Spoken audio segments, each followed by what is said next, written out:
Good evening, everyone. Let us chant Namo Tassa before the start of the session. Namo Tassa Bhagavato Arahato Samma Sambuddhassa. Namo Tassa Bhagavato Arahato Samma Sambuddhassa. Namo Tassa Bhagavato Arahato Samma Sambuddhassa. All right, so page number 40, Dhammanupasana.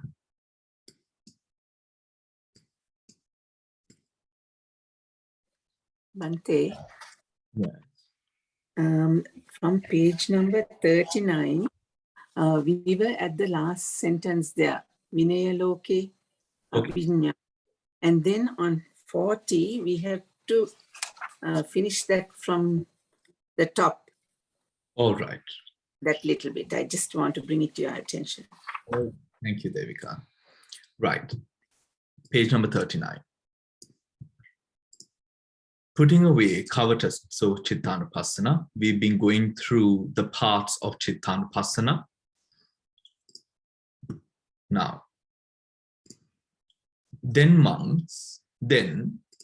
the monk dwells exerted, fully aware, mindful, contemplating the mind in the mind, putting away covetousness and displeasure for the world. I do not say that there is the mindfulness of the in and out breathing for one who is confused, who lacks full knowing. Therefore, a monk exertive, fully aware, mindful, dwells contemplating the mind in the mind, putting away the covetousness and displeasure for the world. So to draw understanding from the parts that we have gone over previously, this stage in the Chittanupassana is one which is observed with the jhanas, with the attainment of the jhanas, as taught in the Satipatthana, right? As taught in the Satipatthana. Now, where it says, for one who is confused, right? For one who is confused, meaning the one who is unable to see clearly through the samadhi element, through the suppression of the hindrances that take place when samadhi arises, when sati arises, when the different other parts of balance arises through the indriyas. For one who does not have those elements cultivated in mind, it is very difficult for that person to then see the mindfulness of the in and out breathing as intended, right? Dhammanupassana, contemplation of Dhammas. Page number 40. Monks. Whenever a monk trains himself thus, I will breathe in contemplating impermanence. When he trains himself thus, I will breathe out contemplating impermanence. When he trains himself thus, I will breathe in contemplating the fading away. When he trains himself thus, I will breathe out contemplating the fading away. Now, these parts, as we went over them earlier, again, for the person who sees through, the element of impermanence in the meditation. Now, let us slow down a bit. We have impermanence, we have fading away, we have cessation, and then we have dukkha, suffering, right? Now, when we observe here based on the breathing process, right? Let us imagine a position where, let us say, looking over the motion, the image of a droplet of water forming and then that droplet falling. It becomes full, heavy, and then falling, right? Initially, it would be one blank process, one plain process, a droplet falling. But imagine now reining ourselves in a bit, observing the droplet of water with an eye of awareness, with an eye of mindfulness, awareness over that object. Now we would be able to see the droplet forming, becoming bigger, heavier, and that moment where it disattaches itself from the roof or wherever it is forming, and then falling onto the ground and then splattering over the ground. Likewise, as we would then be able to break that process into smaller processes that are happening within that plain process we saw earlier, in the same way, within the same element of the breath, by merely adverting our minds to that specific motion at that specific given period of time, we are able to see impermanence, fading away, cessation, and suffering. I'm sorry, fading away and suffering. Relinquishment. Right? And this fading away and the suffering, right? The words we used earlier is anicca, viraga, nirodha, and then that suffering element which comes, right? Does that make sense? Sorry, Bhante, isn't it the last one, patinisagga, the letting go, the fading away, not suffering, because the third one is cessation of suffering, which is nirodha. And the fourth one is contemplating the letting go, the relinquishment. Yes. Patinisagga. Yes, I will come to that. Thank you. Now, that impermanence, now when we say, for example, remember when we spoke about Bhangajnana, right? Aniccanupassana, right? Now these terms elaborate upon a specific moment within that whole element that we are observing, right? If we are able to, now initially with the breath, we were simply able to see the breath. Then we were able to see the in-breath and the out-breath, the slow breath, the long breath, right? Now we have brought ourselves, cultivated, developed ourselves to a position where now we are able to see a position, the position of the breath within impermanence, fading away, cessation, and of course, the letting go, right? And letting go. Here, it is simply when we are aware, when we advert our minds to the object, depending on what we are adverting it to, more specifically, impermanence might be the first insight that arises. But impermanence might not allow you specifically to see on, if you understand what I mean. You might not progress with impermanence. Then we would use fading away, viraga. If viraga does not work, then nirodha. Do you understand? Right? At that position, it is not in a way that we then advert to these positions. Those positions will become clearer as we keep on with the object. As we keep on with the object, right? So I will breathe in, contemplating the fading away. When he trains himself thus, I will breathe out, contemplating the fading away, right? Viraga, nirodha, and patinisagga. When he trains himself thus, I will breathe in, contemplating the cessation of suffering. When he trains himself thus, I will breathe out, contemplating the cessation of suffering. When he trains himself thus, I will breathe in, contemplating the letting go. When he trains himself thus, I will breathe out, contemplating the letting go. Then monks, the monk dwells exertive, fully aware, mindful, contemplating Dhammas in the Dhammas, putting away covetousness and displeasure for the world, meaning the attachment for the world.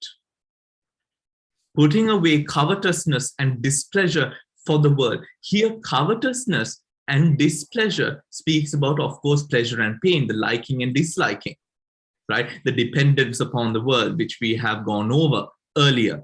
Having seen with wisdom the abandonment of covetousness and displeasure, he closely looks on with equanimity.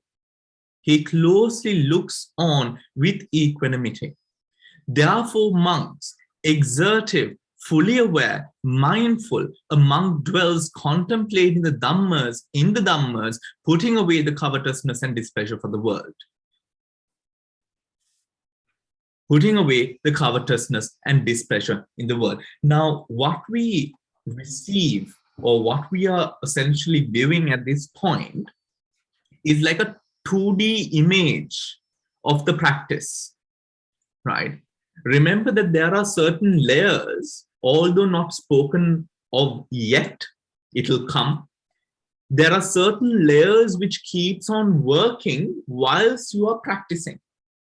One part of it is, of course, the Satta Bhujangas, which are going to be working in the background, but it will truly illuminate itself and bring itself out essentially as we sort of come into a position of plain awareness with the object at hand.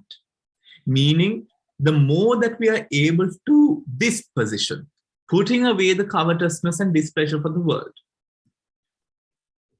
this dependence that we have upon the good and bad of the world, right? Although essentially displeasure is something that we want to sort of retract and sort of get rid of, yet it speaks of a certain attachment, a certain hope that we have for the mundane world. And when we find ourselves in this position, it is almost as a baby finding warmth in their mother's or father's hands, right? Just imagine that feeling. The warmth found almost significantly feeling that significant feeling of home and warmth that one finds. Earlier, that warmth was the mundane world. Now it's the supramundane parts and fruits that we are talking about. Essentially, what makes us happy changes. How does it change? Or to what does it transition to? How does it transition to? That is then what we then come to in this next section, the Satta Bhujangas, right? The Satta Bhujangas. Any questions, anyone? All right. Satta Bhujangas, the perfection of the 7 awakening factors. Now, if you do remember that sort of course that we had on Dhammanupassana, I think it was delivered by Dr. Kamal, isn't it? Kamal did a very nice sort of elaboration on what the Dhammanupassanas really speak about, right? And the Dhammanupassanas essentially speak about the skandhas, the ayatanas, the dhatus, the satchas, the hindrances, these parts of the mind. It taps into the deepest parts of anusaya, the roots, connected or, staying connected or connecting us to the mundane world, right? So when we go through the element of Dhammanupassana or the practice of Dhammanupassana, what we now, or the mind is able to see now, is more on the categories of those Dhammas rather than the Dhammas that we first worked with earlier. Why? Because remember, Dhammanupassana is a situation, a practice which comes about after the mind has acquired a state of samadhi, jhanic bliss, and you have a very good awareness over the mind. It has also gone through Chittanupassana, right? So you have a very good understanding and experience, a more intimate experience with the inner workings of the mind as well by this position, right? So when the hindrances arise at the moment of Dhammanupassana, you're able to truly feel the transition from kusala to akusala, akusala to kusala, right? You're able to feel it in terms of temperature, vibrations, numbness, right? In these sorts of ways, you're able to truly feel it within the body, right? It is a truly saturating experience, right? Where you begin to feel everything, the mind and body connection as well, so intricately and with so much more clarity than we ever did, right? Now, we are going to go into those experiences with this section. And how monks are the 4 stations of mindfulness developed and often cultivated to bring the 7 awakening factors to perfection. The 7 awakening factors to perfection. Kayanupassana. Monks, whenever a monk, exertive, fully aware, mindful, dwells contemplating the body, in the body, putting away covetousness and displeasure for the world, right? Covetousness and displeasure for the world. Here, another thing that I might have not mentioned is when we say contemplating the body in the body, when we first began with the practice, we had this, or we envisioned ourselves sitting in a room on our usual cushion or chair, sitting down for meditation, right? I mean, that's how we envision ourselves. We are sitting in a room, meditating and sort of doing this practice, entailing in this practice. Contemplating the body in the body also speaks of a transition again, which happens, where that outward world, now sort of your attention from that world sort of is brought in to this world. Do you understand? Now, this is a position where everything goes silent. Everything, even the cushion that you're sitting on, you begin to not feel it. In a way that you might feel lighter, in a way that you could even feel yourself floating in the air, right? Floating in the air. This floating in the air could be, of course, because of the zest element with the increase in samadhi.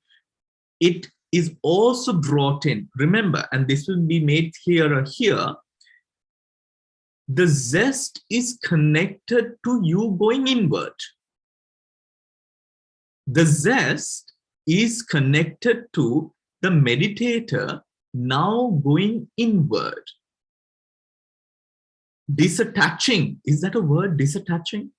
No, that's not a word. Disattach. Disattach, is that a word? Disattached. Dill is a dictionary. Dill, what do you say? Is that a word or not? There is a word, disattachment. Disattachment, okay. Disattaching ourselves from now the dependence on the outside, on what is going on outside, and bringing it in to the inside.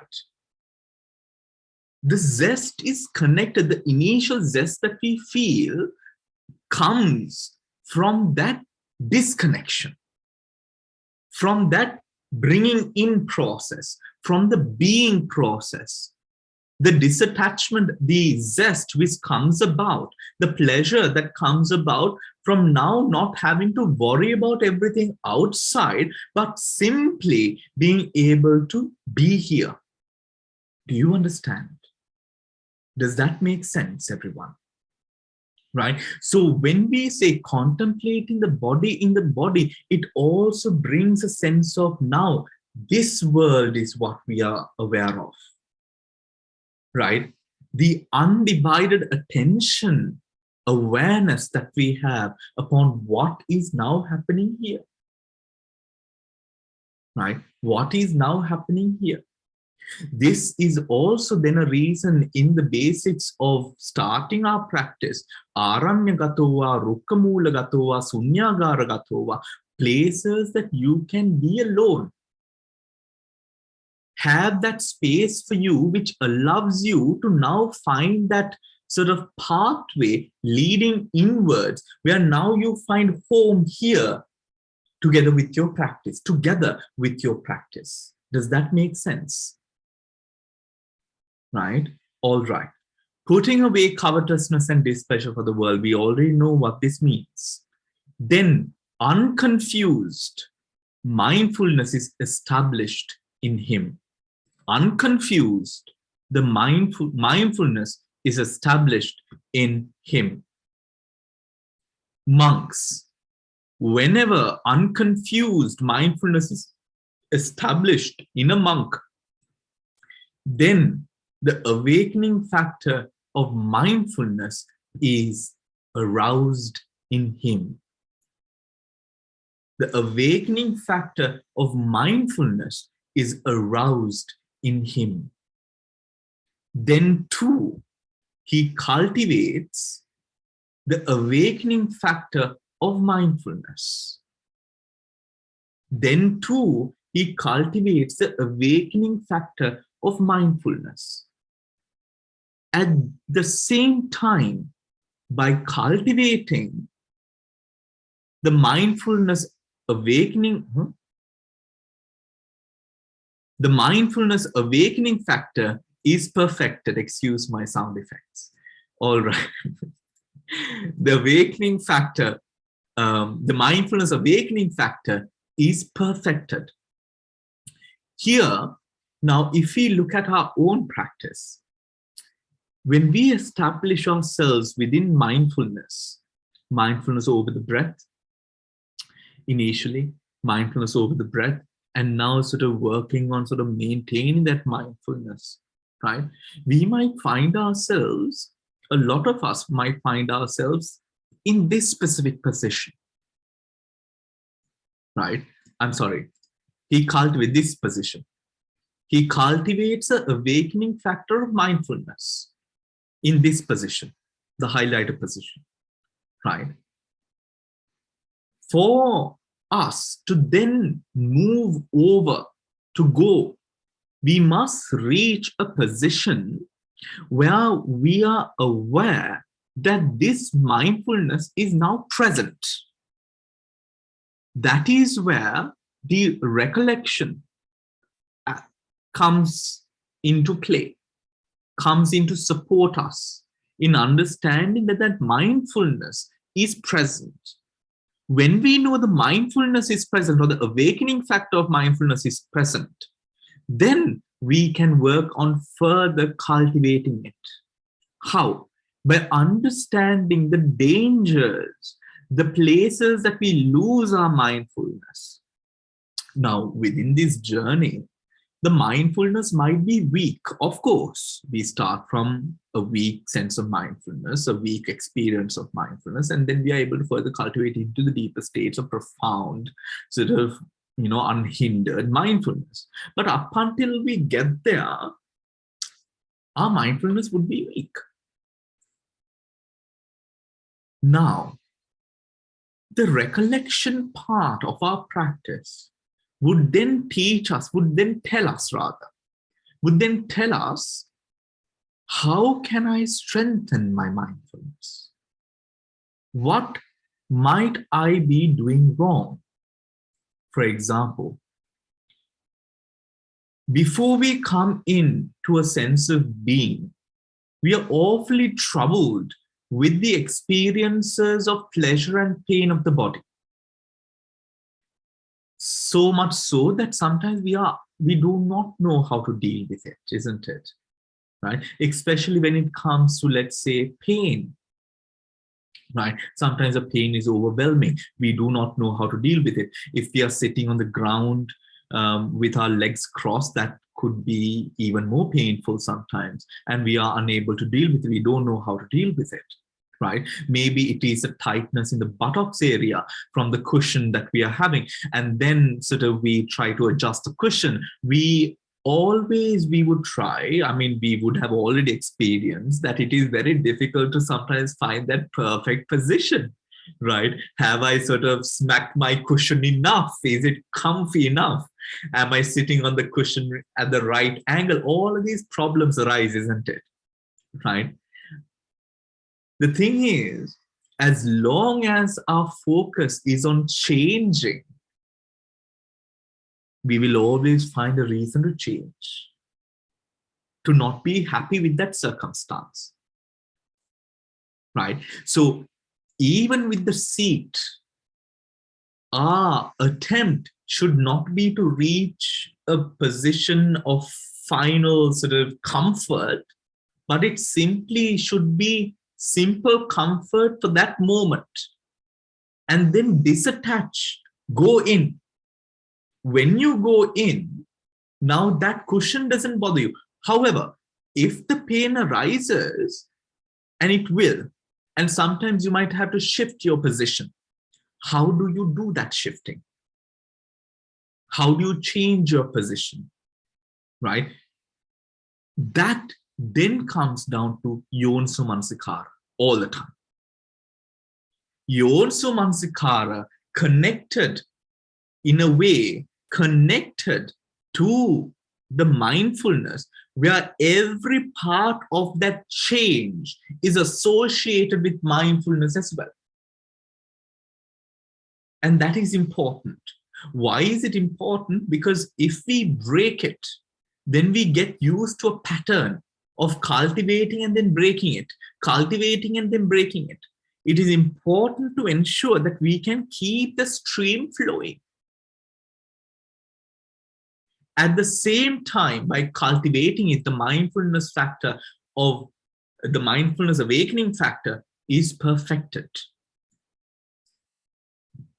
Living thus mindful, he investigates and examines that state with wisdom and makes a thorough inquiry of it. Monks, whenever a monk living thus mindful investigates and examines that state with wisdom and makes a thorough inquiry of it, then the awakening factor of Dhamma investigation is aroused in him. Right? Now let's talk about this part. Let's read this first. Then too, he cultivates that awakening factor of Dhamma investigation, and at the same time, by cultivating it, the Dhamma investigation awakening factor is perfected in him. Right? Now, this would often, we have a couple of words which we can draw parallels with the term Dhamma Vichaya, whilst also recognizing that the Buddha has used a different term to emphasize on this specific area of practice. He could have used prajna, he could have used samma ditti or samma sankappa, right? This area is more to do with samma sankappa, right? There are a lot of words which draw parallels with prajna, which could have been used. Words which were there or used before the Satipatthana Sutra itself, or other words existent within the Pali canon. But we find this word Dhamma Vichaya. How is Dhamma Vichaya different from the prajna, or the word prajna, or where the word prajna has been used, or samma sankappa, where the word samma sankappa have been used? Right thought. What do you think? How is it different? Or is it the same? Or is it the same, and because this is the Satipatthana Sutra, they've used a different word? What do you think?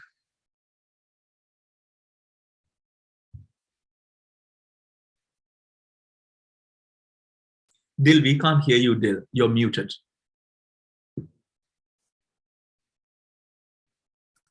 But here you're investigating, you know, it's a bit like Vimansa, you're investigating. That is right thought, you know, Samma, Sankappa, if you use those are just, you know, right or wrong, and that's right thought. As you know, like Sammaditthi and Michaditthi or whatever, like they're right. But here actually, it's more like Vimansa, you're actually investigating and you're looking, you know, it is working, is that not working? So it's a much more, like when you say Dhamma is investigate, ehipassiko, that kind of thing, that you go and look to see whether you're investigating something, as opposed to just it is right or it is wrong. And for me, it's a much more expansive thing, that you're looking at everything. Does this fit? Like what when you do Vimangsa, after when you what went right and what didn't go right. So it's much more comprehensive, much more expansive, because you're going towards Nibbana from starting with mindfulness. And it, in a way, for me, it is also like when we do the Pancha Indriya, those Indriyas become Bala, and they're also the balancing one. There is Sati. When you start the first of the Bhujanga is Sati. And then they use the word here, isn't it? For that Sati also, that you're making that Sati the awakening factor of mindfulness, not just Sati. So when it's Pancha Indriya, like it's just Sati. But when it is when you take the balas, it has now become much more supramundane than the mundane. So it's like that here also, Bhante. It's more profound and more vast thing. I think of it like that, Bhante. Shani? Bhante, I think it is the achievement of Bhujanga. The achievement of Bhujanga. Okay, what do you mean? This is where your mind has now united, and therefore you have achieved, and that is why it's called Dhamma Vichay, the achievement of it. And you have reached. Well, here we do find, for example, if he then the awakening factor of Dhamma Vichay or Dhamma investigation is aroused in him. Then he cultivates that awakening factor of Dhamma investigation. And at the same time, by cultivating it, the Dhamma investigation awakening factor is perfected in him. So he talks about two places where Dhamma Vichay arises and Dhamma Vichay is perfected.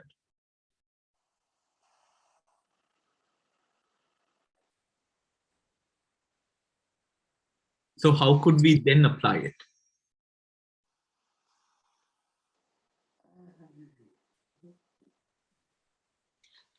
Bhante, would that mean at this stage, would they be thinking of phenomena as anicca, anatta, dukkha? Anicca, dukkha, anatta, they'd be seeing things in that context. That's with, you know, built everything. Or they have this is the stage where you start seeing the phenomena. Okay. The phenomena meaning? In the Dhammatave, you know, Dhammatave? Okay. Dhammatave. Okay. Okay.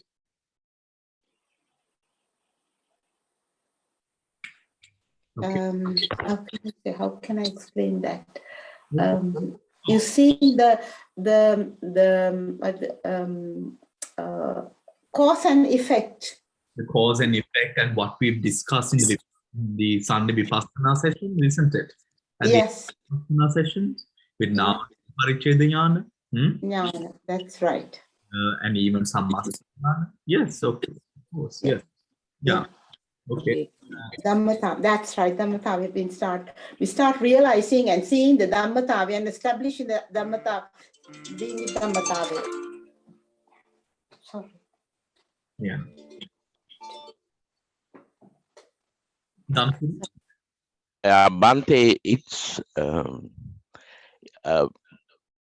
no, we have got okay. It's we investigate the object with wisdom, Okay. and at the same time, through which we develop the wisdom, right? So this is a sort of a double acting or reverse acting process or equilibrium process. You here the whole idea is you examine your object with wisdom, and at the same time you gain wisdom by doing it. Yes, yes. I think in the position of Dhamma Vichaya, we come into a certain understanding over now the usage of prajna and the difference of prajna as from the vitakka that we usually have. The difference between vitakka and prajna. If we take vitakka, or what's the English word? Applied thought. No, initial thought. What is the English? Initial application. Initial application. If we take the initial application and if we think about all the times that we had initial application working in our minds, initial application was something just like, for example, like the Rupa Kalapas would then sort of create more Rupa Kalapas, Vitarka creates more Vitarka. Sort of spreading that network of thought. Prajna is different.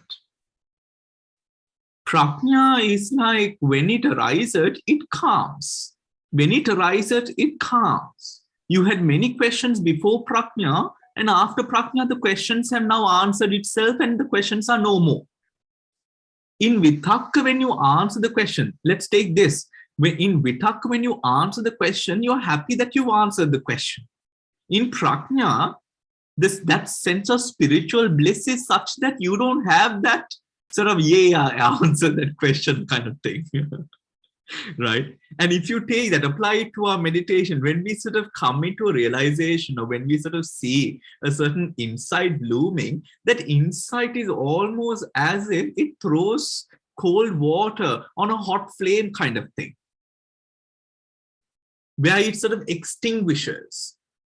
So what Shriyani said as well, and what Bill said, in terms of this Dhamma Vichaya, it arises in sort of investigating whatever phenomena which is of the now that is arising. But that investigation, we must understand, is not vitakka. That investigation is not the vitakka that we know, or the mundane initial application that we are so profoundly connected to. Right? This investigation, now sometimes we experience, we see things, right, during our vipassana, with the blooming of vipassana and insights coming into our mind with regard to the breath. We see things. I'm sorry, not see things. We have insights that arise. These insights, if we just go back to a certain insight that we might have had already, the way that this insight occurs is different from a thought that occurs. That insight tends to have a more cooling sensation in its experience compared to a thought. Right? If you might compare it to a thought that, I would be comfortable if I just moved a little bit to the back, or if my back is straight. That thought is different from insight. And understanding that insight with mindfulness, which has now arose, helps us to suppress the vitakka element and now allow wisdom to sort of proliferate itself. proliferate itself. Yes, dear. One day at the bottom of page 43, they give a nice explanation of this Dhamma Vichaya, because Dhamma Vichaya, sometimes this is taken as investigation of the doctrine. But the meaning here actually is investigation of bodily and mental phenomena. This is the key awakening factor. So there are 7 factors, but this is the key awakening factor that is awakening itself. While the others, the other 6 are factors that help this awakening to be realized. Milinda Panda compares the Dhamma Vichaya Sabhujanga to a sword, which in order to cut needs the use of the hands, representing the other 5 factors. Yeah. And then Virya Samud. So it's saying that basically out of all the 7, this is the key one. Then using the other, this is the real sword. Then of course, like the sword can't cut it unless somebody holds it. So all the others help this to cut through. Something like when those who do only Vipassana Bhavana and as opposed to samatha, which takes you to jhanas, people say, that, if you don't have samatha, you can cut, but you're cutting with a blunt knife. When that samatha sharpens it and makes it quickly get through so that you don't spend years and years. Something like that. This Dhamma, which is actually sword that cuts through, and the others are the hands which sort of helps it to. I think this paragraph here gives I don't know whose explanation this is. Walsh, must be Morris Walsh.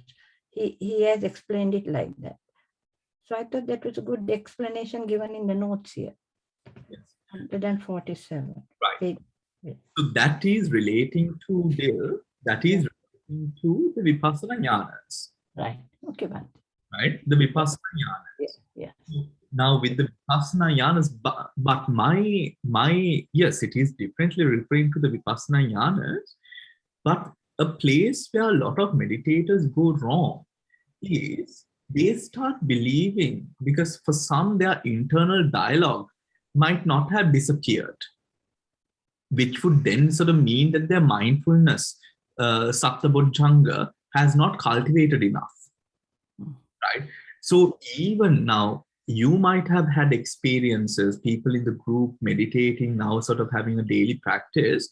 You might have noticed now when it comes to the position of recollection, right, at the end of the meditation practice, our mind kind of bogs its nose in a way where now we try to sort of define what we are going through, right? We sort of insinuate, this must be this, this must be this, this must be this, isn't it? It happens, right? We try to apply our understanding of whatever we've read or something of the sort, or something that we've listened to that experience. Now that is where we might sort of go wrong, because we are not supposed to be sort of trying to understand it by what we think it is. Rather, it is then at that position where we try to see it through that wisdom element. Initially, it will not arise, but we can prompt its arising by simply observing. Even at the recollection level, we simply observe. We observe like we would advert our minds to the cessation, the anicca, the suffering, the anatma, the arising, the passing away, whatever we would call it, whatever stages that we would sort of look at whatever given time. In the same manner, we just advert the mind to the falling away point of the breath, for example. In the same way, we simply advert the mind at the position of recollection to what we simply experience, not by the aim of defining the experience. Does that make sense? Shriyani, your mind? Yeah, that means at this stage, you should be able to see the cause and effect very separately. You should be able to separate the cause and effect and experience that. Well, in a perfect world, yes. In a perfect Yeah, I understand. Yes. perfect world, yes. right? Yes. But we do essentially get there. We Yeah. will, but it is very important to understand that Understand. we have seen so many meditators, right? So many meditators assume that that internal dialogue is the Dhamma Vichaya. No. I understand now. Yeah. I totally understand that totally. So there, for example, the John Kabat-Singh's word, unjudgmental, brings or gives a lot of sense, because it is meditation or vipassana at any point is not about that egocentric judgment that we make, right? This, that is that. It's a fine line between active and passive action, where simply you're adverting, observing a loving Dhamma Vichaya to arise. Yeah. Yeah, does that make sense? Anyone else who might have any sort of doubts or questions or anything to add? Bhante, just it's John Cabot, it's non-judgmental, Bhante. It's not unjudgmental. Yeah. So this is the same as like the seeing and the hearing. It's just that, the observation of it without a judgment. Yeah, simply the observation. And one observation, again, if we sort of break down the observation, why that observation is so powerful is because it directly attacks the egocentric nature of ourselves. We are simply observing. Bhante, here the Nama Rupa, you see the Nama Rupa becomes a Hetu Pala, right? You start seeing the Hetu and Pala separately. Yeah. Thank you, Depending Bhante. upon, dependent upon which vipassana jnana it is. Okay. Bhante, at this stage, is this is before Arahant, on the way towards Arahantship, isn't it? Is it? And also at this stage, one would not be reacting. They would just simply observing, as Bhante said, and just realizing the Dhamma. Yes. Surely, Samantha, it is before Arahanthood, but a person can already be Sotapanna at this point. Yeah. Right? A person can already be Sotapanna, but before Arahanthood. And they won't be reacting. They could be reacting. Because remember, even if we sort of bring Sotapanna, the first rudimentary stage, into a realistic sort of, and practically sort of imply it within a normal person who is living in this mundane world, they could very well react, right? They could very well react. And also remember, Samantha, the Saptabodjangas, before they are developed, one part is they are yet to be developed, and then they are developed, and then the balance between all of the seven, that is the true perfection is reached. Right? Now, for example, if we take mindfulness, Sati Sambodjanga, right? Sati Sambodjanga existing alone is a recipe for failure. Yeah. You need to have the other six. Exactly. Yeah. And it's only at once all of them at Arahanthood, that new karma is not then made.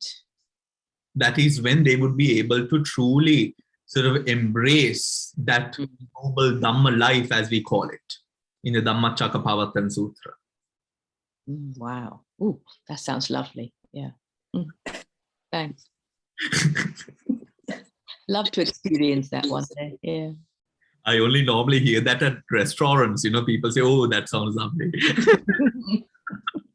Yeah, it sounds, free from suffering. Oh. Free from suffering. Oh, Samantha. Okay. Anyone else? Any questions anyone might have, or? All right. Shall we move on then? Okay.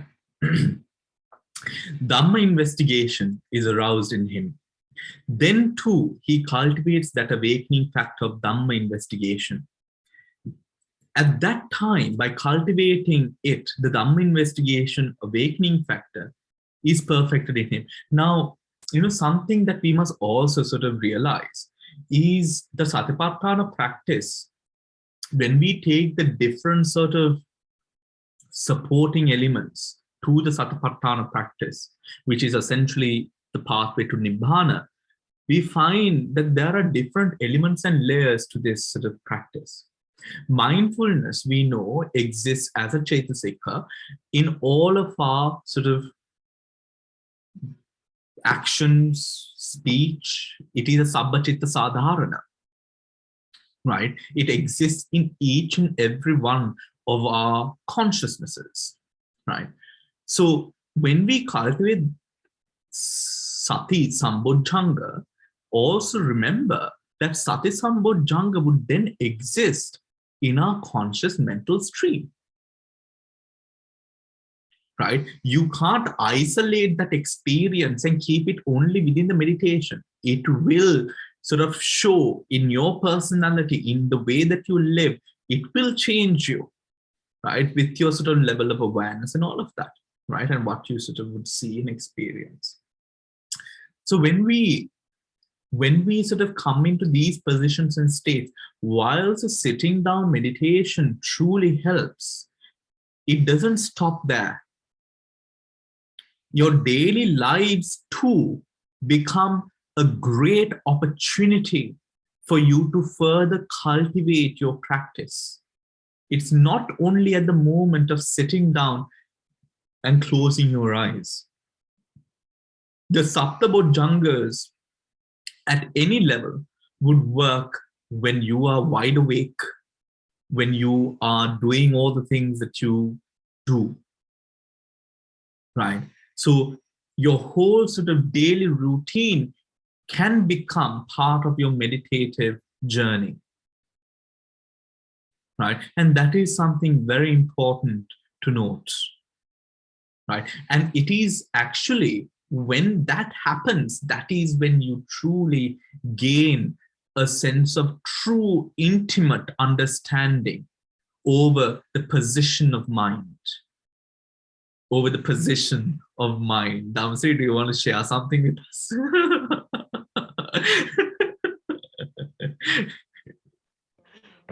Mala says, even when you leave the room, you have to remember to switch off the light. These are the faculties you have to develop,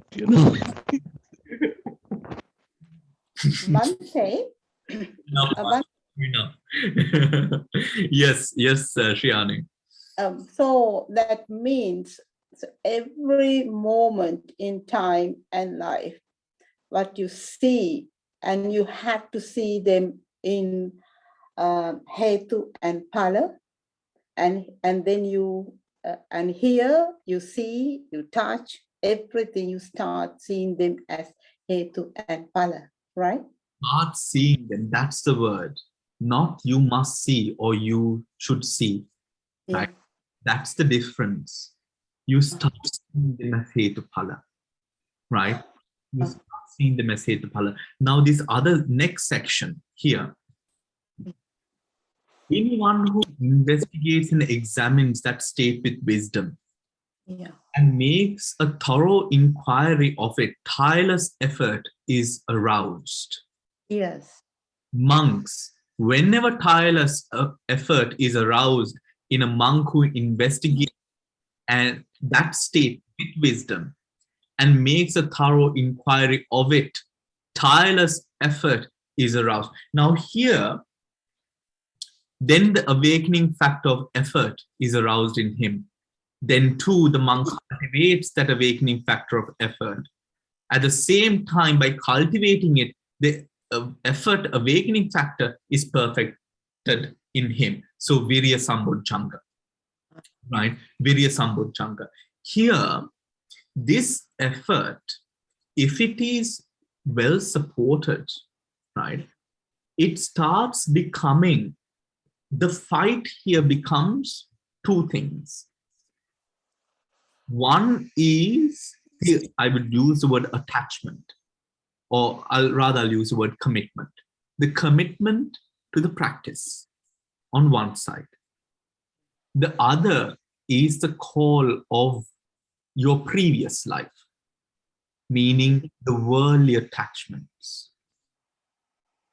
These two is where the virya exists. It is between these two that the virya exists all the time, right? Yeah. If we focus our virya upon the investigation, now egocentric vitarka will start arising. Do you understand? Anything that we hope to suppress will gain energy.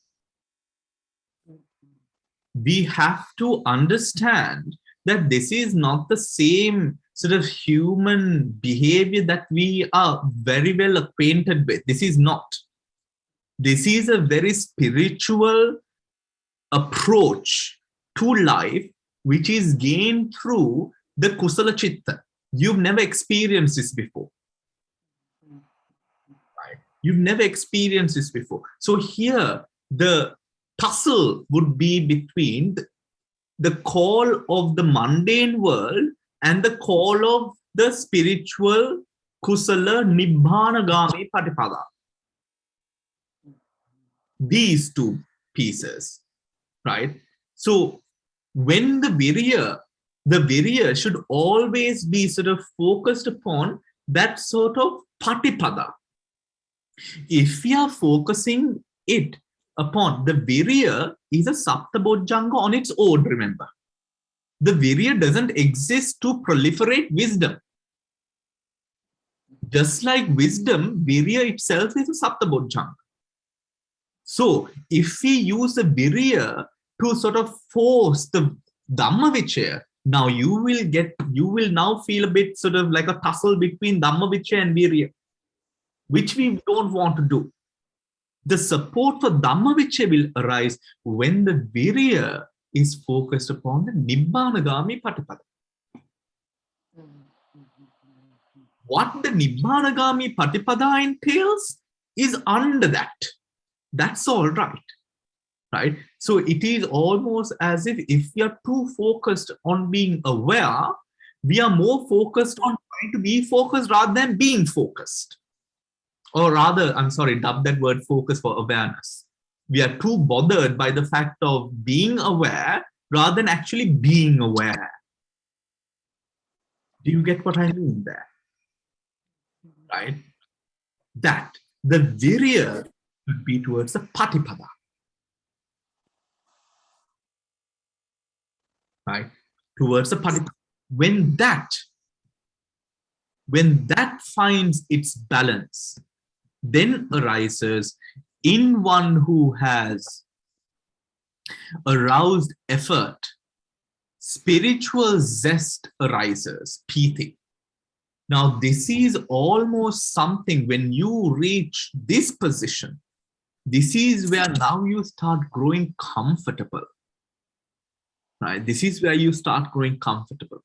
Now, mind you, that although we are going through the Sapta Bhujanga, the 7 Bhujangas one by one, we might assume that it arises one after the other.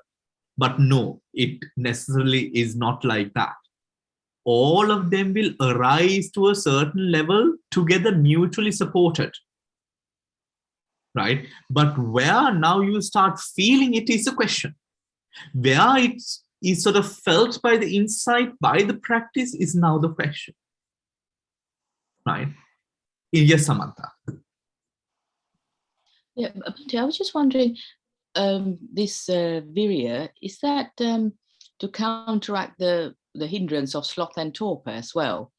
So at these stages, are we trying? We're sort of suppressing the hindrances as well, aren't we? Suppression of the hindrances. The thing is this: you can't do all of this. Let's do one thing at a time. Right? That should be the attitude. One thing at a time. Because remember, present moment awareness. You can't, the virya, it won't ever be divided. We are talking about the present moment awareness. When it is present moment, the hindrances will naturally be suppressed. Mm. When the virya is focused upon the Nibbana-gami Patipada, that is a path leading to Nibbana, Mm. that will essentially support mindfulness Sapta Bhujanga, mindfulness Bhujanga, as well as Dhamma Vichaya Bhujanga. Mm. Right? It will. And as it does so, the hindrances will be suppressed. Mm. So it's a counteract of the sloth and torpor element, in a way. Is it? It does counteract it, but does that become our focus? No. No, no. It's a byproduct. It does, yes, exactly. Mm. It does, but that is not the intention of it. No, yeah, I get it. Yeah, thank you, Bhante. Yeah. Yeah. Bhante, can you explain the previous section again, please? When you said that when the Satta Bhujanga is already there for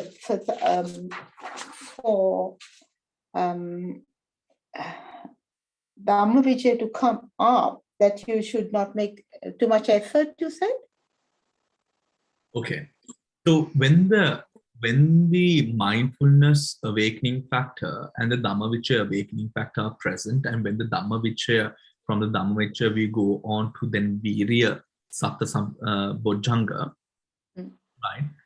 The effort should be towards the Nibbana-gami Patipada, and not the suppression of the hindrances or the focus should be our commitment towards the Nibbana, the path. Oh, see, I understand now. Yes, your goalposts change every time because rather than,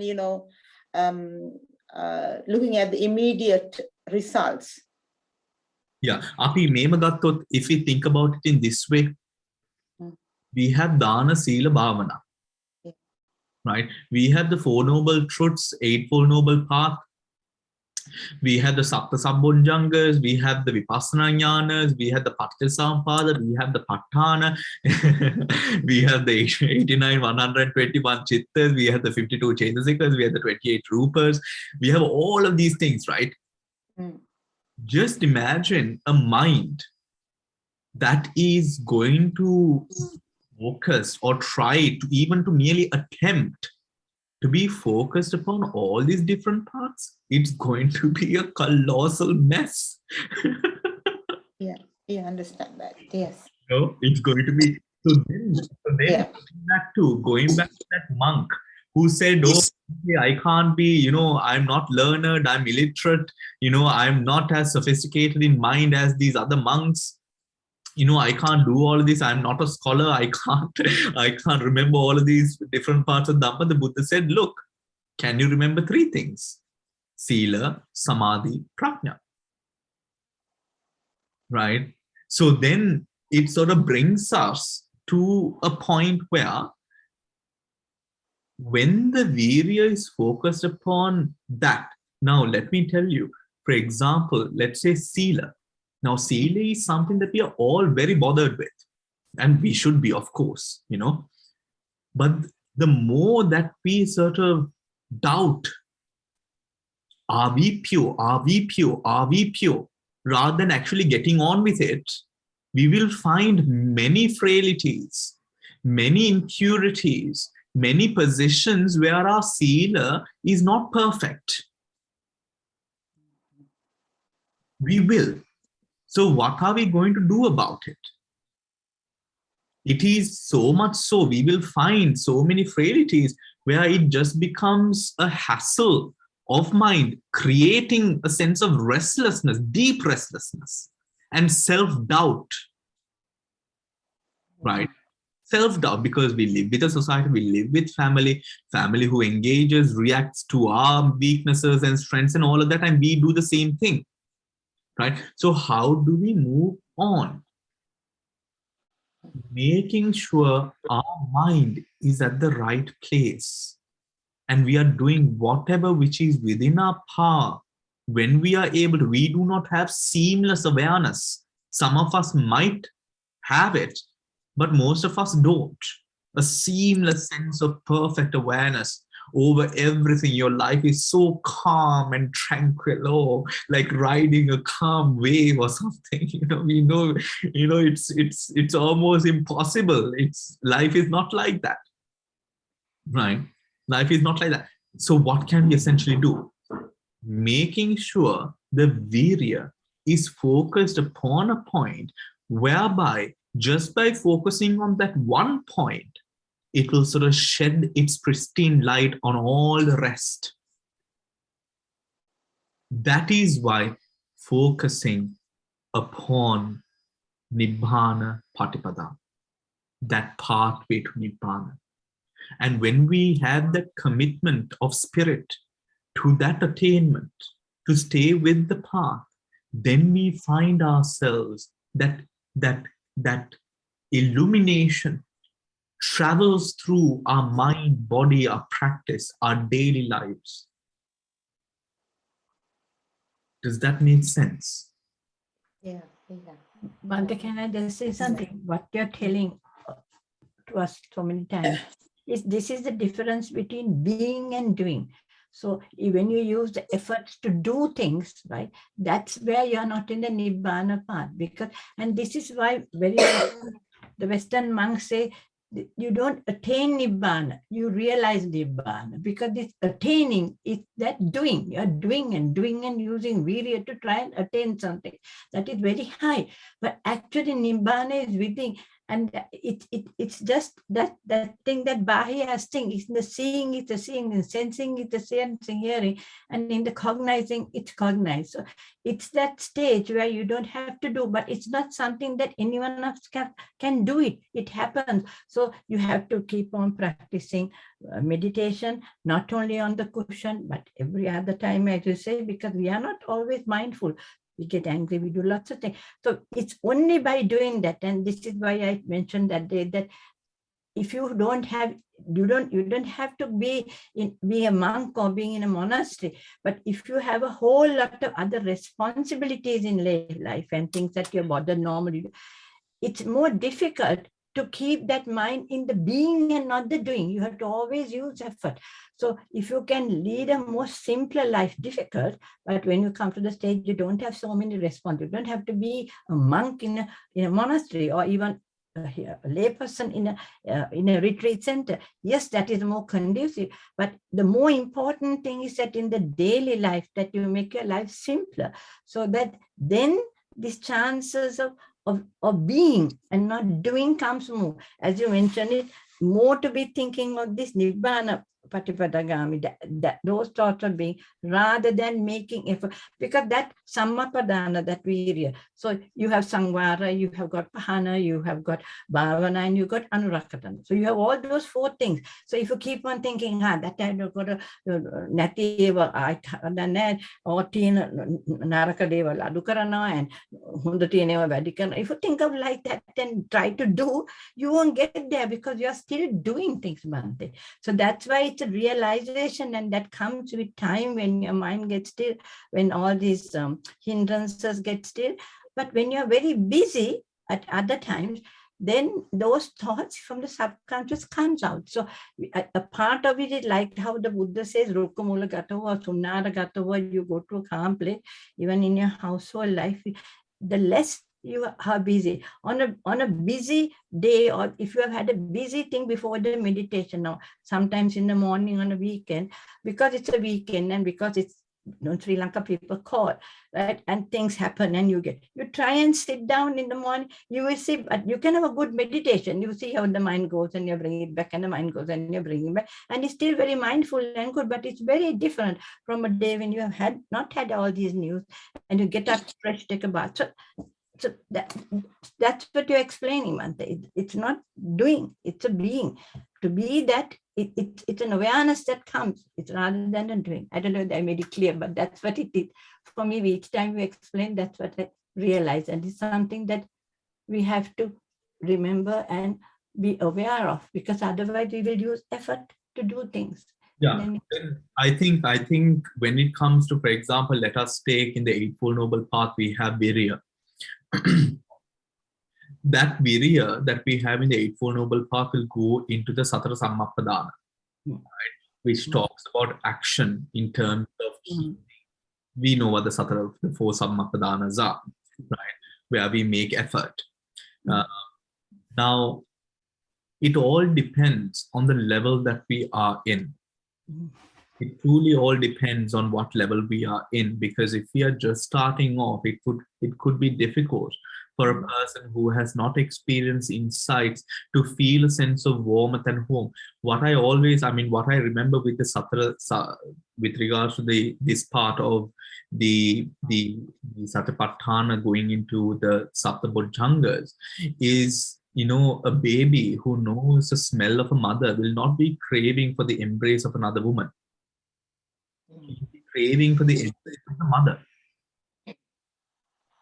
Right? And the baby knows well what that smell is, what that embrace feels like, what that warmth feels like, what that vibration feels like. Right? In the same manner, we find a deep sense of home. When it comes to the Satta Bhujangas, we will find a sense of home in that position of mind. Right? And when we travel through the Satipatthanas, the 15, 20 odd pages that we've covered through the through the Satipatthana, what we've sort of discussed with the Satipatthana, we find that as we cultivate and go deeper into the Satipatthana, we will make life changes. We will draw in to ourselves more.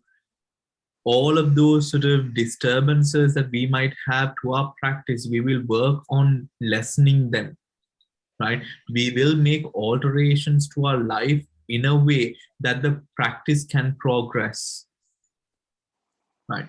With that, if that is not happening, if we are still sort of seeking refuge in that sort of busy life and also this, then there is a sort of a disparity between what you are then trying to practice and what you are trying to attain and achieve to what you're otherwise. So we do find ourselves shifting positions, shifting from likes and dislikes, shifting the way that we sort of conduct ourselves daily. And when I'm referring to, or whatever that I'm speaking to at this moment, it is not to say, we can't say that this is exactly what you should be doing, because if it is a beginner who has not had insight and who does not have the meditation aspect, then he should very well go with the classic Sammapadanas, right? The classic Sammapadanas. Up until this teaching means something to them, right? This teaching means something to them. But the person who is at this position, the teaching already means so much to them. They've seen reality within the teachings. They've seen the practicalities and the practical implications of the teachings within the real world that we live in. Right? So this makes far more sense to those people to find that warmth, right, as the baby does, because something is truly felt already. Right? So it is to that person within this sutra, that person that we are talking about right now. Right? One thing. Yes, sure. Just one small question. So why did you say we should look for Nibbana rather than say Maggapala or Sotapanna? Nibbana is encompassing of all of that. The right end. Okay. I mean, if we look at the teachings in the Sutra Pitaka Shriyane, Yeah. we don't find the ancients, we don't find them talking about Sotapannahood or talking about Anagamiship or Sakudagamiship or any of this. Mm-hmm. They focus on Nibbana. Okay. What they achieve and attain, the bhikkhus, the Arya bhikkhus or the Buddha would say they have reached this state. Mm. Right? because we know so much, because the doctrine is so readily available to us, we know all of these things now. Yeah. Right? And we can break it down. But our truest intention, because even in maintaining an attitude, yes, okay, it's good to understand where we are heading, but compartmentalizing it and making it another sort of a course in a way is not really in line with the supramundane path. Okay. Understand. Yeah. Dhamma is that essence. Right? Okay. That's what we find how we can truly, when we speak or when we sort of speak about Sotapanna, people who've attained stream entryhood, Yeah. we know that stream enterers will attain to Nibbana within 7 lifetimes. Yeah. Why is that? Because the original intention of achieving to that state was Nibbana. Yeah. We also know that people who want to attain Nibbana will not go or will not sort of travel on to the Arupavacha realms.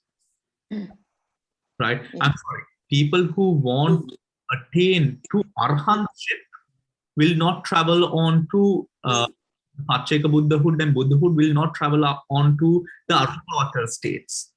Because it is not a state conducive. The time in those states are not conducive to the perfecting factors, the paramitas. Yeah. Understand. Right? Why? Because of that sense of direction that we have there. It's always Nibbana. Okay, Bhante. Thank you, Bhante. Bhante, can I ask a question, Bhante? Yes. Yeah, Bhante, is it aiming nirvana? Is it same as realization of Dhamma, Dhamma Avabodha? Well, Dhamma Avabodha, I think Or real?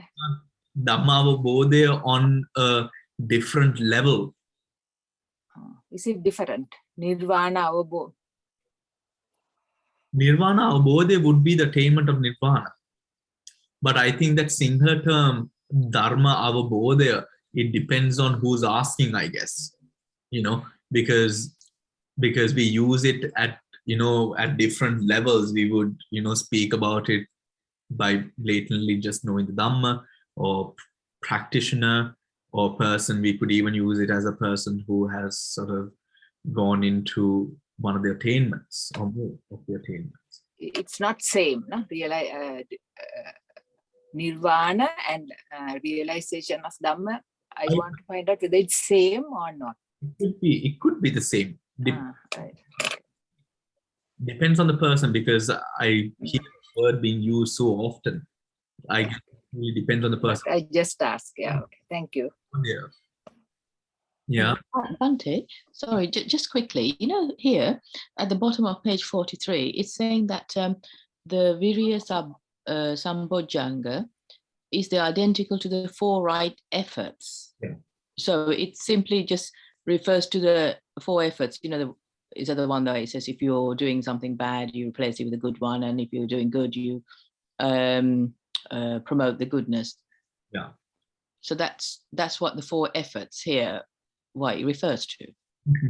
Yeah, it refers to the 4 efforts, meaning definition-wise, Virya Sambhojanga are the 4 right efforts, right? Mm. The question would be then, or if we are to sort of compare what we sort of spoke about, person who is instilled with this sense of Dhammic awareness which we have gone through will not need to instigate 4 right efforts. It will be a bipartisan of their actions. Oh yeah, once they've achieved it, it'd be like inbuilt. Once you come into this position, the person, Samantha, you today, and you when you have come into this level will be completely different. Oh, I see what you mean. Yeah, this is like at the Bhujanga level, isn't it? Yeah. Definition wise, the Virya Sambojjhanga are the 4 right efforts. And initially, when we go into the practice, that is what we would sort of look at, the 4 right efforts. Do I have the 4 right efforts? Right? And that is very helpful in sort of coming into a sense of stability with virya, knowing what kind of virya we must be putting into. But at this state, it has become part of you, that sense of virya. Oh, yeah. I forgot about that. The Bhujanga bit. Yeah. Oh, yes. Okay. Yeah. Thank you, Bhante. All right. So, anyone else? Bhante, can I ask you a question, please? Yes, let it. You, after a long... It's regarding meditation. Now, when you do the mental noting, what's the best period in your practice where I can use it? Is it at the start or at the... If it is Vipassana, can you use all 4 stages like Kayanupassana, Chittanu and Dhammanu all together in mental noting? Or do you have to go in order? No, there is no, you don't have to go in order, but surely we do not do it all together, right? Because of restlessness, right? One, it is too much. Kayanupassana, Chittanupassana, Vedananupassana, Chittanupassana, and Dhammanupassana. Just imagine, you're trying to juggle all 4 of those. It's going to be it's going to be very heavy and very tiring, right? That is where we then understand or try to understand why we are doing this. Why are we doing it? The answer to that question is here. Awakening factor of mindfulness. Dhamma vichaya, virya, piti. Those are what comes about with those specific trainings that we do. So Dhamma vichaya, if we have all the Vipassana jnanas in Dhamma vichaya, Vidarshana jnana to experience, go into those states of Vipassana jnana, we do all of the Kayanupassana, Vedananupassana, Chittanupassana, Dhammanupassana. Do you understand? Yes. That is why we do not need all 4 of them, right? And surely we do not try to do all 4 at one moment. That is going to be impossible. Bhante, is it possible to use it at the start, like when we start our Anapana, at the start of our meditation? It helps me. All 4? No, at the start, at the present time, okay. When we meditate, I tried mental noting and it helped me. Is it wrong to use it? No, but what are you referring to as mental noting? It's like, if it's a feeling, I say feeling, or thinking. If it's a sound, hearing, like that, I go like... Okay. Well, you could do it, you can, but is it effective? Maybe I find it quite easy, I think. Less prapancha and I give up, let go of the sounds and things easily. Okay, so you use it in that kind of a way to, okay. Well, it's surely not something that we hear often. but then do you come into a position in your meditation where you would then sort of focus upon one thing, or do you continue with it? I mean, I'm at the start of meditation. So this is like saying left, right, or in, out, or whatever. I'm trying that. You can't say this because you've been saying this since 2 years now. You're definitely... When are we going to come out of that start phase? You can't say this, letters, But even if now, for example, we do something like this, with the sounds that we hear, the vibrations on the floor, with the smell and all of that, a sense of awareness. We build a sense of awareness over the environment that we are in, and then we sort of let go of that and go into our object. Right? We do that kind of a thing, which I feel like draws parallels with what you are doing. Right? Where you sort of become aware of the environment that you are in, and then you let go of it bit by bit and quickly come into your meditational object. We do that, right? And then we sort of progress upon a specific meditation, because again, samadhi. For samadhi to cultivate, for samadhi to develop, we need to have one object. The mind needs to be able to cultivate the skill of maintaining its focus upon one object. That is why we do not shift from object to object. Yeah. So you could definitely use it in a way to sort of let go of the environment and then draw yourself into the object. But other than that, continuing it along the whole hour or 1.5 hours is not the most efficient use of time, I feel like. Okay. Thank you. Thank you. Bhante, can you explain the playful nature of the mind? The playful nature of the mind. Nature, yeah. That means, it's like the Selakara, always this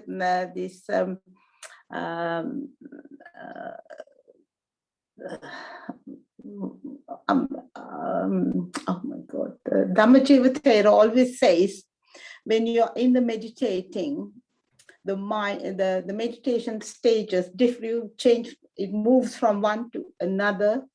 Automatically the mind moves, Selakara mind. But can you explain that one a little bit, please? Well, the Pali term which is used, or rather the more traditional term which is used, is a monkey mind. Right? That's right.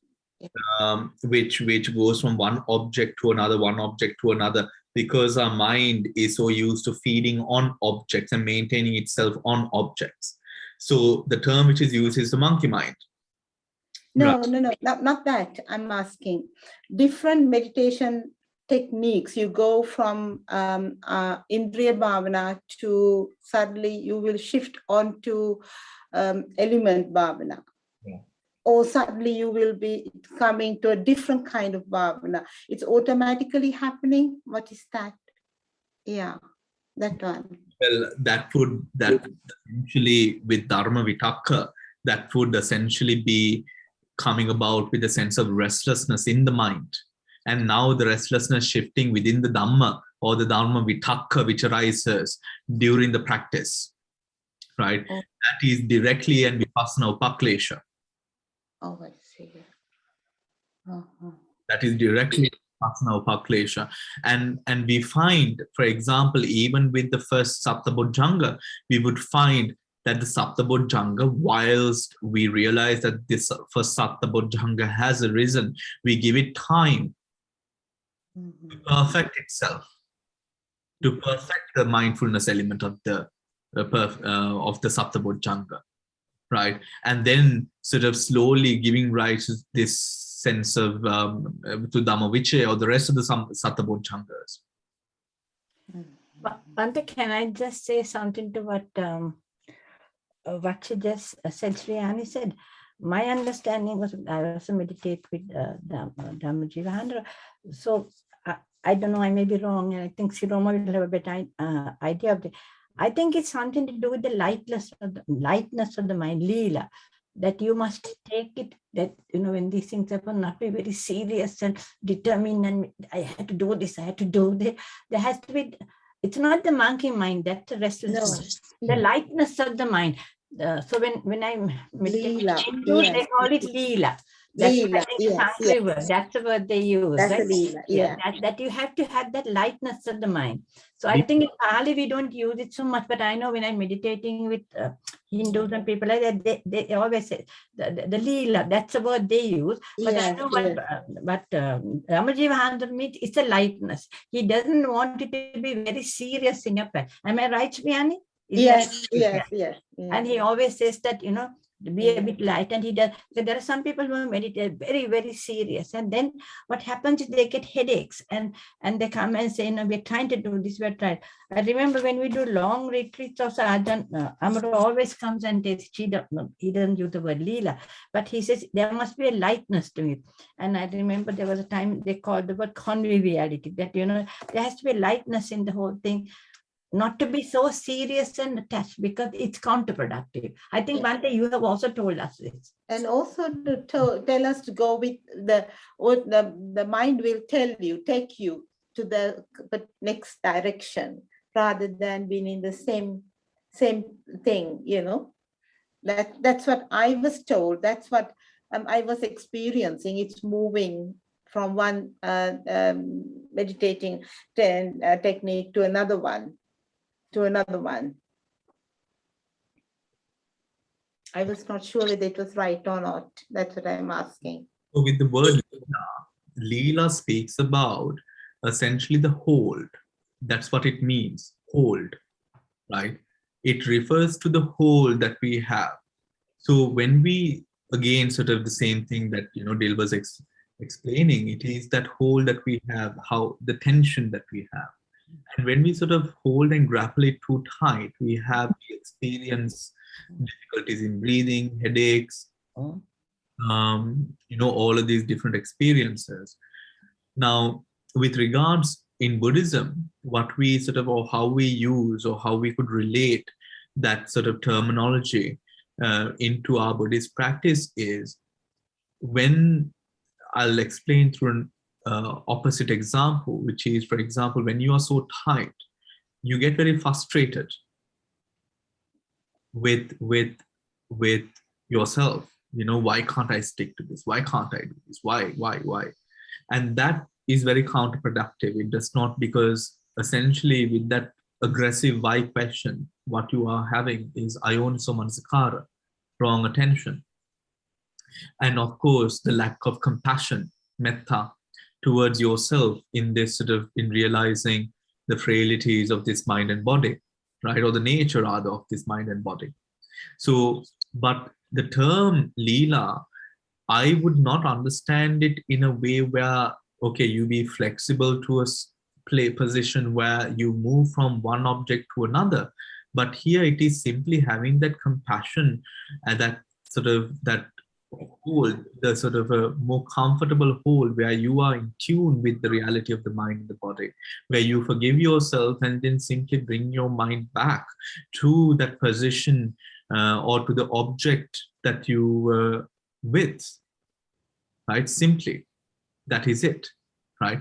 But in no technique, whether it be the Pandita Rama Mahasi technique, whether it be the Pauk technique, whether it be whatever technique out there, none of those techniques, and I can say with confidence, would sort of in any way sort of speak in praise of shifting from one meditation type to another, because it simply does not give you enough time to go through the fruits of that specific meditation,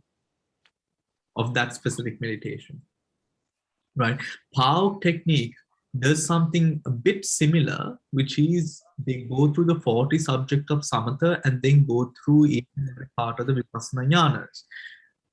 When they go through the 40 objects of samatha, they tell us you do not need to go into deep jhana with regard to the 40 objects of the samatha, rather just touch on the fruit and then move on to the next one, right? The intention behind it is to cultivate a sense of samadhi, an all-rounded sense of deep samadhi through at the time that you finished all 40 samatha objects, right? All 40 samatha objects where you have gone through, where you have gone through all 40, but not going deep into each one.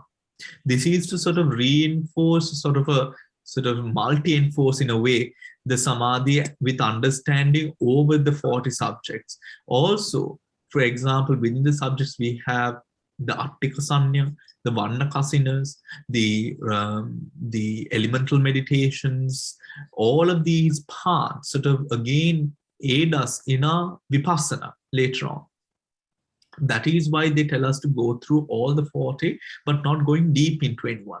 But when they say not going deep into, we are not able to do this in a week or so. We spend at least a month or two in one meditation. Right? So if we take, let's say, the red kasina, we will spend about a month or so within the red kasina. Right? So that is how we would essentially then do it.